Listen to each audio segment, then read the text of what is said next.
नमस्कार दोस्तों, आपका बीएस एकेडमी पे हार्दिक स्वागत है। हमने पिछले वीडियो में कार्बोहाइड्रेट के बारे में जानकारी प्राप्त की थी और हमारा ग्लूकोज का पार्ट चल रहा था। आज हम ग्लूकोज के बारे में डिटेल से अध्ययन करेंगे। ग्लूकोज ग्लूकोज क्या है, इसकी संरचना क्या होती है, इसको किस प्रकार से परीक्षा में आने वाले क्वेश्चंस को सोल्व किया जा सकता है। मैं आपके सारे डाउट क्लियर करना चाहता हूं। ग्लूकोज, सबसे पहली बात इसके बारे में महत्वपूर्ण तथ्य है। सबसे पहली बात तो ये एक मोनोसैकेराइड है। क्या है ये? कि मोनोसैकेराइड है। मोनोसैकेराइड है और एल्डोहेक्सोज है। एल्डोहेक्सोज, इसे डेक्सट्रोज भी कहते हैं। डेक्सट्रोज भी कहते हैं। देखो, इसका फॉर्मूला सबको याद होगा, C6H12O6। ग्लूकोज जो हमारे सामान्य दैनिक जीवन में बहुत ही उपयोगी महत्वपूर्ण कार्बनिक तत्व होता है, C6H12O6 मोनोसैकेराइड होता है। एल्डोहेक्सोज होता है। हेक्सोज का मतलब 6 और एल्डो का मतलब होता है, इसमें कौन सा ग्रुप है? CHO ग्रुप है। कौन सा ग्रुप है? कार्बोनिल CHO ग्रुप है और इसको क्या कहते हैं? डेक्सट्रोज कहते हैं। दूसरी बात, अपचायक शर्करा होती है। कैसी शर्करा होती है? अपचायक शर्करा। कैसी शर्करा होती है? अपचायक शर्करा। तीसरा तथ्य इसके बारे में जो महत्वपूर्ण है, ये दक्षिण ध्रुवण गुणक होता है। दक्षिण ध्रुवण गुणक होता है। दक्षिण ध्रुवण गुणक होता है। अगर इसको वैसे लिखें तो +D। कैसे लिखते हैं? डेक्स्ट्रोरोटेटरी। डेक्स्ट्रोरोटेटरी और प्लस पॉजिटिव साइन क्लॉकवाइज दक्षिण ध्रुवण गुणक होता है। फोर्थ पॉइंट इसके बारे में देखा जाए तो इसका गलनांक कितना होता है? 419 केल्विन होता है। जल में विलय होती है। जल में विलय होती है क्योंकि क्या पाया जाता है? हाइड्रोजन बंध पाया जाता है। जल में विलय होती है। जल में क्या होती है? विलय होती है क्योंकि क्या पाया जाता है? हाइड्रोजन बंध पाया जाता है इसमें। इसके बारे में ये महत्वपूर्ण तथ्य थे जो आपको जानना आवश्यक था। ठीक है, अब ग्लूकोज पाया कहां जाता है? देखो, एक पॉइंट जो एग्जाम पॉइंट ऑफ व्यू से आ जा सकता है, रक्त में ग्लूकोज पाया जाता है 0.1%। 0.1% रक्त में पाया जाता है। देखो, ग्लूकोज से दो चीजें बनाई जा सकती हैं, स्टार्च भी बनाया जा सकता है और आपका सेल्यूलोज भी बनाया जा सकता है। सेल्यूलोज भी बनाया जा सकता है। स्टार्च बनाया जा सकता है और सेल्यूलोज बनाया जा सकता है। अर्थात स्टार्च और सेल्यूलोज की मोनोमर कौन होता है? ग्लूकोज होता है। ग्लूकोज होता है। अब हम आगे चलते हैं और देखते हैं कि इसकी संरचना कैसी होती है। इसकी संरचना कैसी होती है, इसकी संरचना को किस प्रकार से प्रदर्शित किया जाता है और इसकी संरचना को किस प्रकार से सत्यापित किया जा सकता है। इसकी संरचना देखिए, CHO 6 कार्बन होते हैं। कितने कार्बन होते हैं? 6 कार्बन होते हैं। संरचना बनानी मैं आपको सिखा दूंगा।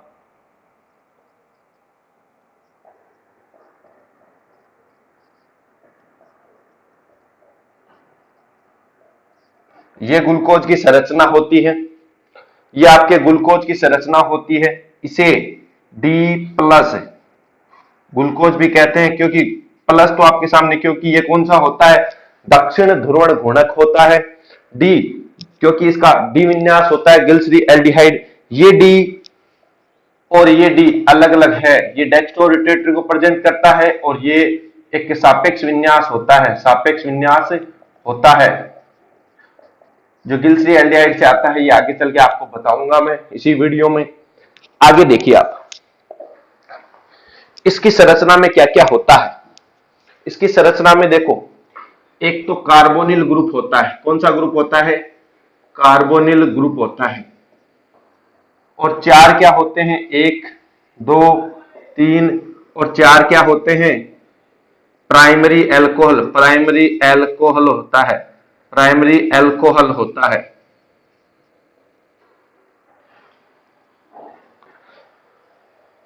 ठीक है। और इसकी बात की जाए, 4 प्राइमरी नहीं, सॉरी, इसमें होते हैं सेकेंडरी होते हैं 4 तो, और एक होता है प्राइमरी अल्कोहल। प्राइमरी अल्कोहल एक होता है, प्राइमरी अल्कोहल एक होता है और सेकेंडरी अल्कोहल 4 होते हैं। प्राइमरी का मतलब जो एक कार्बन से जुड़ा हो, और यहां पे एक कार्बन कितने कार्बन से जुड़ा हुआ है, 2 से, तो इसे कौन सा कहते हैं, सेकेंडरी। इसे कौन सा कहते हैं, सेकेंडरी अल्कोहल, और इसे कहते हैं प्राइमरी अल्कोहल। एक कार्बोनिल ग्रुप, 4 सेकेंडरी अल्कोहल और एक 1 डिग्री अल्कोहल पाया जाता है इसकी संरचना में।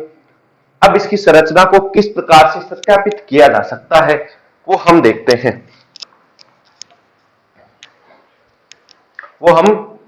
हैं, किस प्रकार से सत्यापित किया जा सकता है। सबसे पहले ग्लूकोज, देखो इसकी रिएक्शंस होती हैं।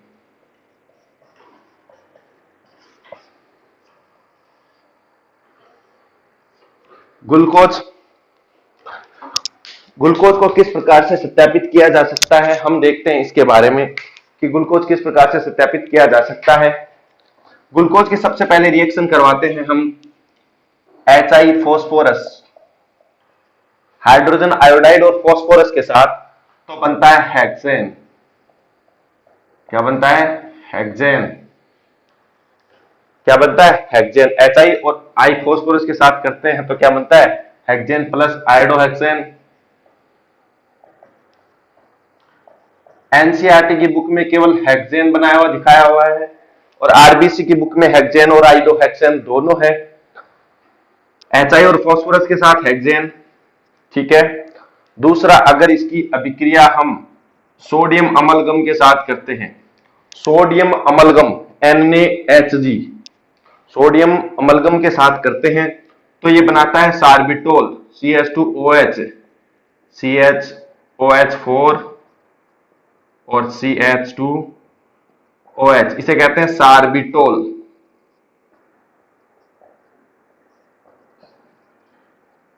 क्या बनाता है, सार्बिटोल बनाता है।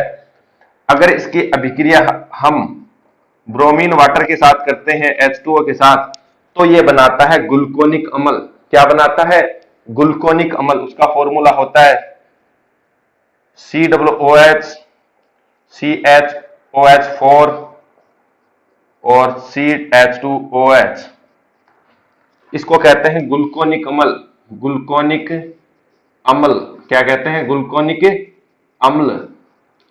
और तीसरी अभिक्रिया इसकी अगर HNO3 के साथ करते हैं सांद्र, तो आपका बनता है सैकेरिक अम्ल। क्या बनता है, सैकेरिक अम्ल। CHOH4 क्या बनेगा आपका, सैकेरिक अम्ल बनता है, सैकेरिक अम्ल बनता है। अगर इसकी अभिक्रिया हम NH2OH के साथ करते हैं, हाइड्रोक्सिल एमीन के साथ करते हैं, हाइड्रोक्सिल एमीन के साथ करते हैं, तो ऑक्जिम का निर्माण होता है, ऑक्जिम का निर्माण होता है, ऑक्जिम का निर्माण होता है, ऑक्जिम का निर्माण होता है, ऑक्जिम का निर्माण होता है। अगर इसकी अभिक्रिया NH2NH C6H5 से करते हैं, अर्थात फेनिल हाइड्रोजीन, इसे कहते हैं फेनिल हाइड्रोजीन के साथ इसकी अभिक्रिया करते हैं, तो ओसाजोन बनता है। ओसाजोन कब बनता है, जब ये फेनिल हाइड्रोजीन अधिक मात्रा में हो। अगर कम मात्रा में होगा तो बनेगा आपका C double bond 10 NH C6H5 CHOH4 और CH2OH। ये तो आपका कम मात्रा में था।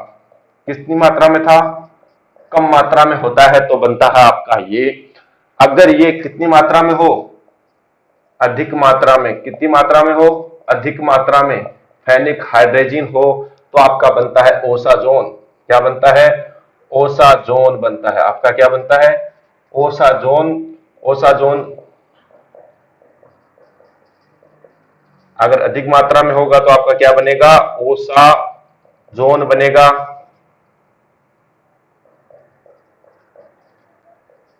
इसे कहते हैं ओसाजोन। यह आपकी ग्लूकोज की रिएक्शन थी जो आप देख सकते हो। इनके आधार पे देखो, इसके आधार पे रेखीय संरचना, कौन सी संरचना होगी? रेखीय संरचना। रेखीय संरचना। एक रिएक्शन और होती है, अगर इसकी अभिक्रिया एसिटिक एनहाइड्राइड के साथ करवाई जाती है, एसिटिक एनहाइड्राइड के साथ करवाई जाती है, एसिटिक एनहाइड्रेट के साथ करवाई जाती है, अगर इसके 5 मॉलिक्यूल होते हैं, कितने? एसिटिक एनहाइड्राइड के 5 मॉलिक्यूल लेते हैं तो ग्लूकोज पेंटा एसीटेट बनता है। ग्लूकोज पेंटा एसीटेट बनता है। ग्लूकोज पेंटा एसीटेट बनता है। ग्लूकोज पेंटा एसीटेट बनता है।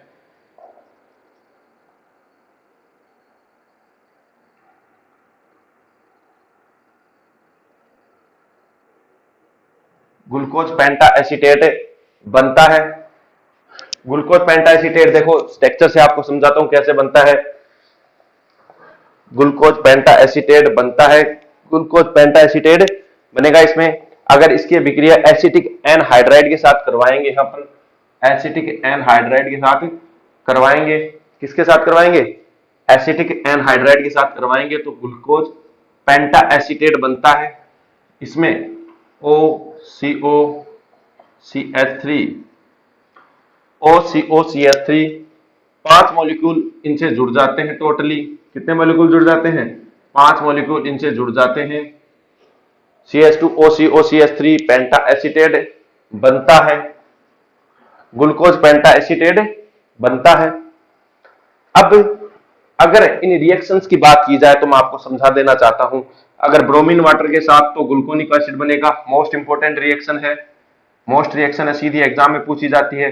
अगर ग्लूकोज की अभिक्रिया ब्रोमीन वाटर के साथ करते हैं तो क्या बनता है? ग्लूकोनिक अम्ल। अगर सांद्र HNO3 के साथ करते हैं तो क्या बनता है? सैकेरिक अम्ल। अगर सोडियम अमलगम के साथ अभिक्रिया करते हैं तो क्या बनता है? सार्बिटोल बनता है। अगर हाइड्रोक्सिल एमीन के साथ अभिक्रिया करते हैं तो क्या बनता है? ऑक्जिम बनता है। क्या बनता है? ऑक्जिम बनता है। अगर ओसाजोन कब बनता है? जब फेनिल हाइड्रोजन के साथ इसकी अभिक्रिया। इन रिएक्शन में एक रिएक्शन एग्जाम में जरूर पूछी जाती है, चाहे वो कंपटीशन का हो, चाहे वो बोर्ड की एग्जाम हो, कोई सी भी एग्जाम हो, इन रिएक्शन में से एक रिएक्शन जरूर पूछी जाती है।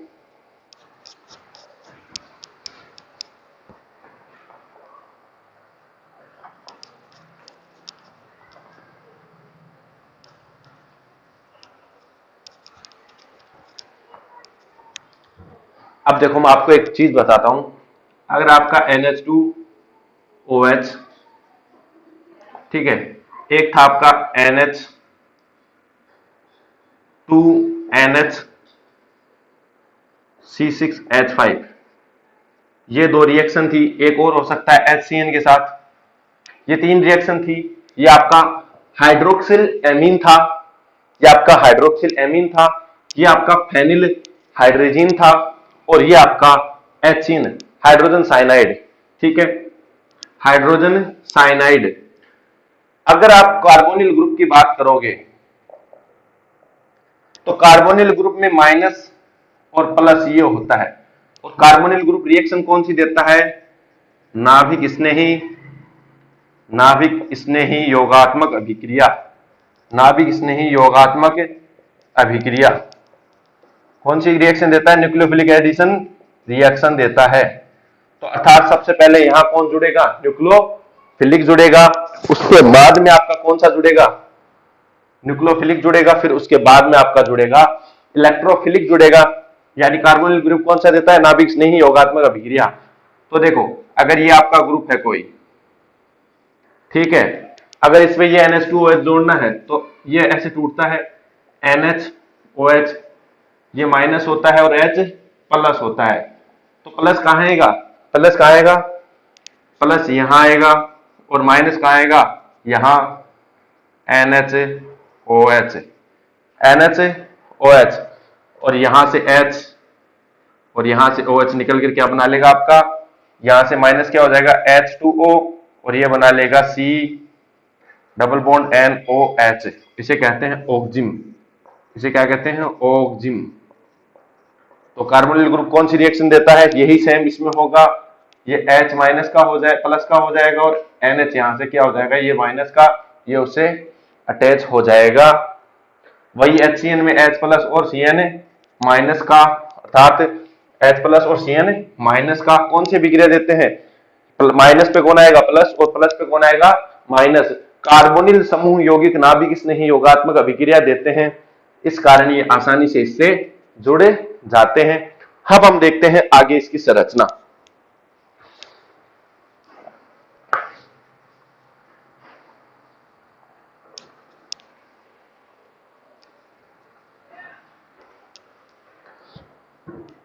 अगर ग्लूकोज की संरचना की बात करें तो देखो, रेखीय संरचना से तो अपन ने वो समझा दिया, एक संरचना हमने पढ़ ली रेखीय संरचना। दूसरी संरचना होती है इसकी चक्रीय संरचना। कौन सी संरचना होती है, चक्रीय संरचना। उसको देखो अपन कैसे समझाएंगे, तीन रीजन हो सकते हैं, NaHSO3 पहला रीजन, दूसरा रीजन सिपसार, तीसरा रीजन हो सकता है अल्फा व बीटा ग्लूकोज। इसकी चक्रीय संरचना के तीन रीजन है, सोडियम हाइड्रोजन सल्फेट, सिपसार और अल्फा बीटा ग्लूकोज। देखो, अगर ग्लूकोज में कौन सा ग्रुप है, ग्लूकोज में कौन सा ग्रुप है, ग्लूकोज में अगर ग्रुप है आपका CHO, तो ये कार्बोनिल ग्रुप है। ये किसके साथ रिएक्शन करेगा, NaHSO3 के साथ रिएक्शन करना चाहिए। CHO ग्रुप है, ये भी इसके साथ रिएक्शन करना चाहिए, तो अल्फा बीटा नहीं होना चाहिए। ठीक है, सिपसार क्या होता है, सिपसार एल्डिहाइड के साथ अभिक्रिया करके उसका गुलाबी रंग कर देता है, लेकिन ऐसा इसमें नहीं होता क्योंकि ये एल्डिहाइड ग्रुप है। ग्लूकोज और एक रीजन और है, उसमें आता है आपका NH2OH और NH2NH C6H5 हाइड्रोक्सिल एमीन और फेनिल हाइड्रोजीन, हाइड्रोक्सिल एमीन और phenyl hydrogen glucose pentaacetate, glucose pentaacetate, glucose pentaacetate के साथ अभिक्रिया नहीं करती, साथ अभिक्रिया नहीं करती, अभिक्रिया नहीं करती हैं, नहीं करती हैं, क्योंकि ग्लूकोज पेंटाएसीटेट में क्या हो जाता है, ग्लूकोज पेंटाएसीटेट में सभी OH ग्रुप क्या हो जाते हैं, बुक हो जाते हैं, सभी OH ग्रुप क्या हो जाते हैं, बुक हो जाते हैं। इस वजह से आपका ये NH2 और NH2 NHCH5 इनके साथ रिएक्शन नहीं करती। ये चार कारण हैं, उसकी वजह से हम उनकी कौन सी संरचना देते हैं, चक्रीय संरचना। इसकी कौन सी संरचना देंगे, चक्रीय संरचना। अब देखिए उसकी चक्रीय संरचना किस प्रकार से दी जा सकती है।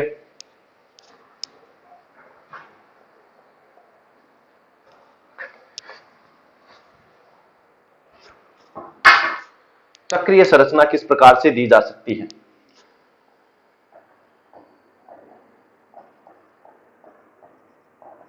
देखो, चक्रीय संरचना बहुत आसान है बनाना, आराम से बना सकते हो आप लोग। सबसे पहले 6 कार्बन लिख लो, 1 2 3 4 5 और 6। एक नंबर को छोड़ दो और 2 नंबर को, 5 नंबर को छोड़ दो, और वैसे ही बना दो स्ट्रक्चर। 1 और 5 नंबर को छोड़ दो और सब पे संरचना बना दो, बना दी। इन दोनों के बीच में एक ऑक्सीजन, इन दोनों के बीच में क्या लगा दो, एक ऑक्सीजन लगा दिया। अब इनकी संयोजकता काउंट कर लो, इसकी संयोजकता 3 हो गई, एक हाइड्रोजन लगा दो, ठीक है। इसकी संयोजकता कितनी है, अब देखो ये कार्बन है, इस पे 2 चीजें लगाएंगे, एक तो OH और एक H। 2 प्रकार से लगा सकते हैं, एक बार OH को इस साइड, H को इस साइड। अगर OH इस साइड हो तो उसे कहते हैं अल्फा। कौन सा कहते हैं, अल्फा। अभी अपन ने देखा ना, 2 रूप पाए जाते हैं, अल्फा और बीटा ग्लूकोज, इसको कहते हैं अल्फा ग्लूकोज। अगर OH ग्रुप, इसी डायग्राम में अगर OH ग्रुप को उस साइड लगा दें, OH इस साइड लगा दें और H इस साइड लगा दें, तो उसको कहते हैं बीटा ग्लूकोज। कौन सी ग्लूकोज कहते हैं, बीटा ग्लूकोज। समझ गए। इस कार्बन पे ही क्या हुआ है, OH और H को अपन ने साइड वाइड में कर दिया, ठीक है। इस चीज को क्या कहते हैं, देखो इस जो चीज घटना हुई है अल्फा और बीटा, इस रूप को तो क्या कहते हैं, अल्फा और बीटा, इसको क्या कहते हैं? एनोमर। एनोमर क्या कहते हैं? एनोमर। इस चीज को क्या कहते हैं? अल्फा और बीटा बनने को। और इस जो कार्बन है उसको क्या कहते हैं? एनोमरी कार्बन। एनोमरी कार्बन, इसको एनोमर कहते हैं घटना को। इन दोनों को, अल्फा और बीटा को क्या कहते हैं? एनोमर। और जो आपका कार्बन है उसको, कार्बन को क्या कहते हैं? एनोमरी कार्बन कहते हैं। एनोमरी कार्बन कहते हैं। अल्फा और बीटा के बारे में बात की जाए, अल्फा, अल्फा कब मिलता है? जब टेम्परेचर 303 हो और इसका कितना होता है? 419। गलनांक कितना होता है इसका? 419। 303 पे मिलता है। और बीटा कब मिलता है? बीटा मिलता है आपका 371 पे, और उसका गलनांक होता है 423 केल्विन। इतना ही याद रखना आपको, इतना ही याद रखना है आपको, ठीक है। अल्फा और बीटा दो रूप होते हैं, ठीक है। और इस घटना को क्या कहते हैं? एनोमर कहते हैं। और इन दोनों को कौन सा कहते हैं? इस कार्बन को क्या कहते हैं?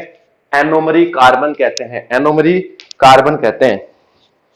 अब अपन आगे चलते हैं।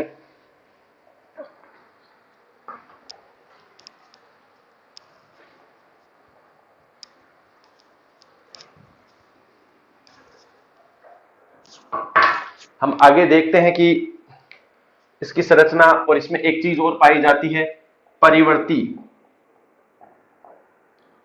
ध्रुवण घूर्णन। परिवर्ती ध्रुवण घूर्णन। अगर ग्लूकोज को किसी विलयन बनाया जाता है, ग्लूकोज का मिश्रण का अगर विलयन बनाया जाता है, तो उसका क्या होता है? ध्रुवण घूर्णन क्या होता है? परिवर्तित होता है। समय के साथ क्या होता है? परिवर्तित होता है ध्रुवण घूर्णन। परिवर्तन का मतलब, जैसे आपने ग्लूकोज का क्या बनाया है? मिश्रण बनाया है। ग्लूकोज का किसी में विलायक मिला के क्या बनाया है? ये हो गया मिश्रण बनाया है आपने, ठीक है। तो उसमें क्या होता है? उसका ध्रुवण घूर्णन समय के साथ परिवर्तित होता है, उसे क्या कहते हैं?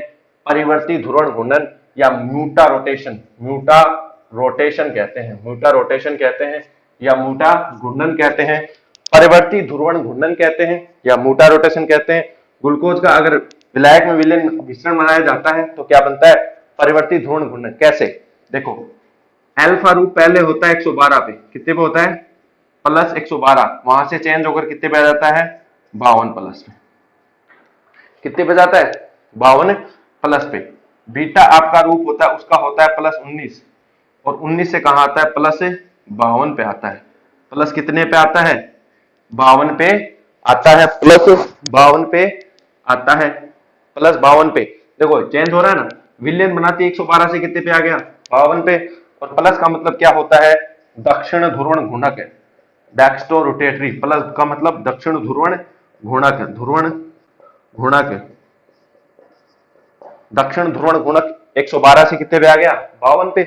और ये 19 से कितने पे आ गया? 52 पे। यानी क्या हो रहा है? ध्रुवण घूर्णक समय के साथ क्या हो रहा है? चेंज हो रहा है। पहले कितना था? 152, फिर 19, और ये चेंज कितने हो गया? इसको क्या कहते हैं? परिवर्ती ध्रुवण घूर्णक या म्यूटा रोटेशन कहते हैं। क्या कहते हैं? म्यूटा रोटेशन कहते हैं।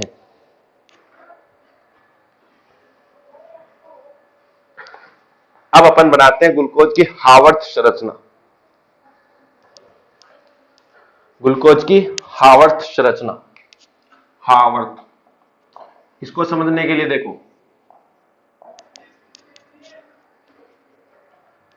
एक होता है आपके स्ट्रक्चर ऐसी, या तो ऐसी मान सकते हो उसको, या उसको इस टाइप से मान सकते हो।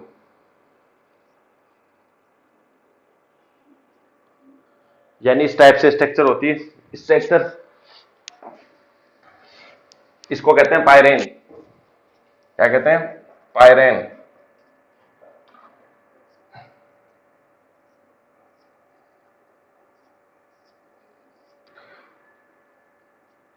या इस टाइप की संरचना हो सकती है आपकी। ये पायरेन की स्ट्रक्चर है, किस स्ट्रक्चर है? पायरेन की स्ट्रक्चर है। ये इस टाइप से हो सकती है और इस टाइप से। ग्लूकोज की संरचना इसकी समानता होती है। ग्लूकोज की संरचना की इससे क्या होती है? समानता, समानता होती है। इस संरचना से क्या होती है? एनालॉजी या समानता होती है। इसलिए उसको क्या कहते हैं? ग्लूकोज की संरचना को क्या कहते हैं? पायरेनोज, पायरेनोज संरचना भी कहते हैं। कौन सी संरचना कहते हैं? पायरेनोज संरचना भी कहते हैं, पायरेनोज संरचना भी कहते हैं। कौन सी संरचना कहते हैं? पायरेनोज संरचना भी कहते हैं। अब देखो उसका कारण समझने की कोशिश करना, क्या होता है। इसकी जैसी संरचना होती है पायरेन जैसी, इसलिए ग्लूकोज की संरचना को क्या कहते हैं? पायरेनोज। इसको ऐसे भी लिख सकते हो, कैसे लिख सकते हो? इस टाइप से भी लिख सकते हो, उसको क्या कहते हैं? पायरेनोज। अब देखो उसकी पायरेनोज संरचना बनाते हैं, कैसे बनेगी।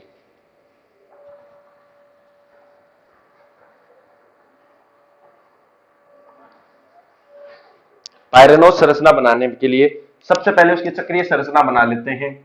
1 2 3 4 5 और 6। वन से क्या जोड़ना है आपको? ऑक्सीजन कहां जोड़ना है? 5 पे। और आपका OH दोनों साइड कहीं भी जोड़ सकते हो। एनोमरी कार्बन, ये एनोमर हो गए आपके। OH यहां, H यहां, OH यहां और H यहां, OH यहां और H यहां, H और CH2OH। ये आपका 1 नंबर, ये 2, ये आपके नंबर हो गए, 1 नंबर 2 नंबर, ये आपके 3 नंबर, ये 4 नंबर और ये 5 नंबर और ये आपका 6 नंबर। ये कार्बन चक्रीय संरचना। अब इसकी पायरेनोज संरचना बनाते हैं हम। इसकी कौन सी संरचना बनाएंगे? पायरेनोज संरचना या हावर्त संरचना, वो देखना।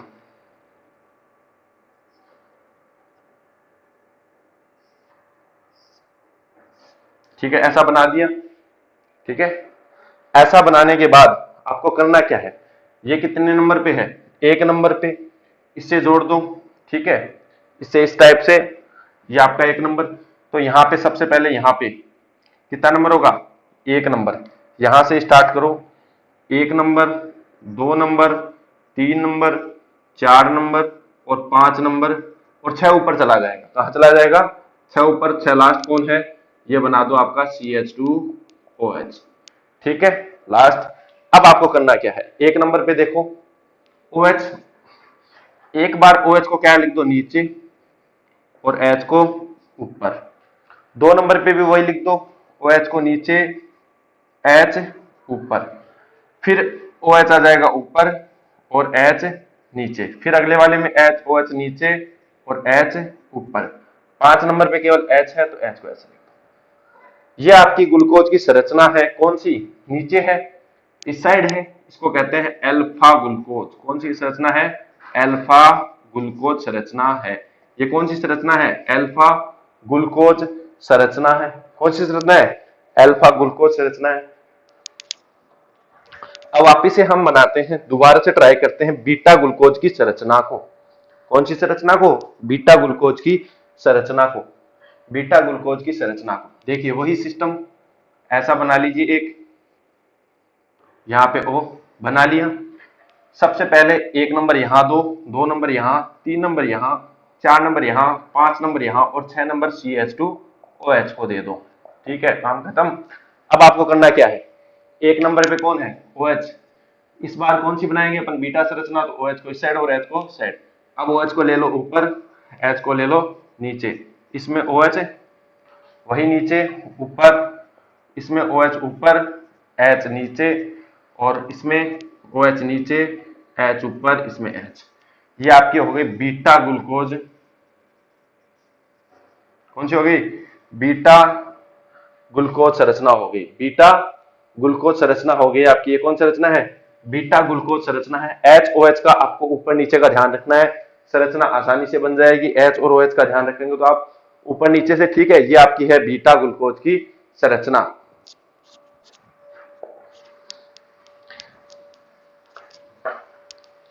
एक वर्ड और आता है गलैक्टोज।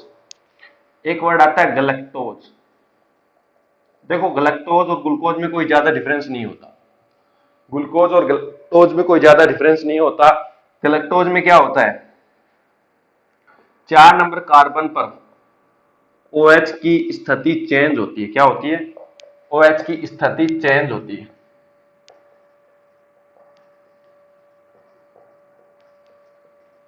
OH की स्थिति क्या होती है? चेंज होती है, यानी परिवर्तित होती है। अगर मैं इस OH को इस साइड लगा देता हूं तो ये क्या बन जाती है? गलैक्टोज। इसको कौन सी संरचना कहते हैं? गलैक्टोज संरचना कहते हैं। इसे कौन सी संरचना कहते हैं? गलैक्टोज संरचना कहते हैं। गलैक्टोज संरचना कहते हैं। धन्यवाद। अगर आपको वीडियो अच्छा लगा तो उसको शेयर सब्सक्राइब और लाइक करना। धन्यवाद।